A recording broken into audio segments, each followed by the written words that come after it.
Welcome everyone to What's Happening in Crypto, bringing you all of the latest from the crypto world and beyond.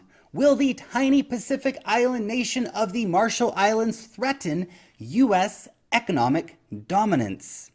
Big political drama happening in the Marshall Islands this week as a no confidence vote has been called on sitting pro-crypto president Hilda Heine.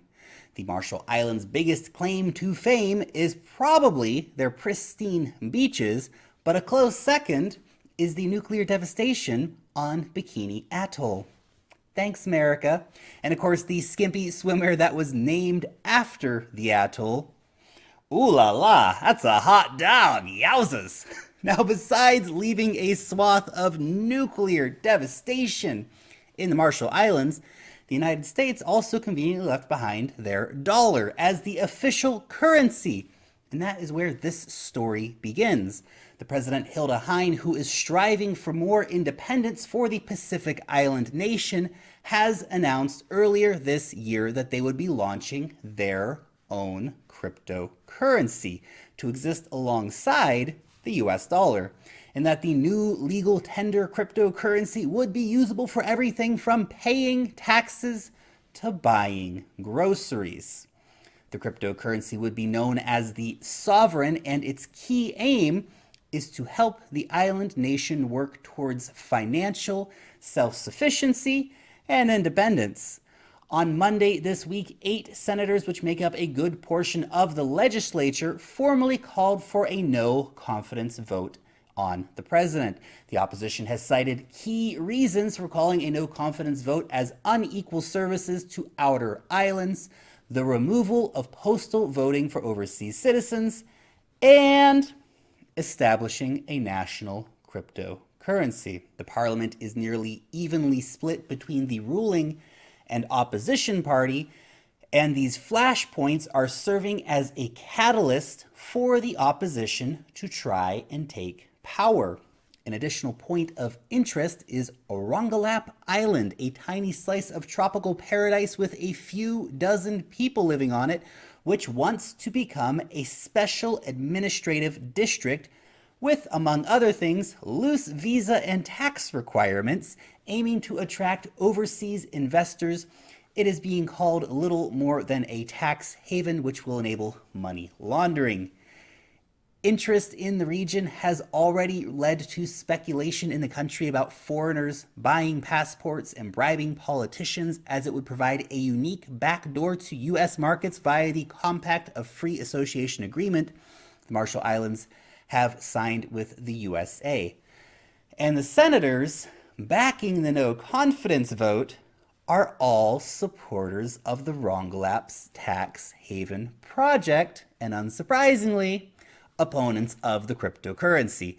And that brings us to the IMF, the international monetary weapon of U.S. policy. Them, together with the U.S. Treasury, have both been wagging their fingers at the Marshall Islands for daring to create their own sovereign digital currency, with the IMF telling the country to seriously reconsider their plan, as it would, quote, increase macroeconomic and financial integrity risks, tarnish the government's financial reputation, and make the country, which is heavily reliant on foreign aid, vulnerable to cybersecurity risks.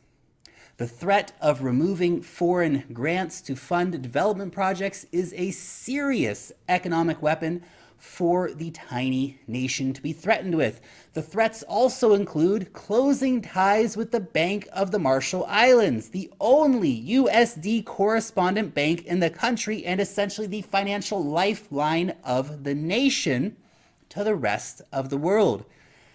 Curiously, the IMF is strongly opposed to the cryptocurrency, which would allow the island to free itself from the shackles of the US dollar and the international banking cartels, but the offshore tax haven. Now look, we can't say that this is a coup being pushed by the IMF and the USA, but you must concede that it is all a little too convenient that this no confidence vote is being pushed only weeks after the IMF's veiled threats to the nation, which were, of course, not heeded by President Hein. Now, you may be thinking, wow, all of this seems incredibly petty for major global financial organizations and the United States to be intervening in the politics of a tiny island nation with a population of only 52,000 people and a GDP of $115 million that only wants to increase their liberty and prosperity for their people. And you would be right. It is incredibly petty. But the IMF and US have a history of doing incredibly petty things to further their own economic self-interests and to defend the position of power of these big players.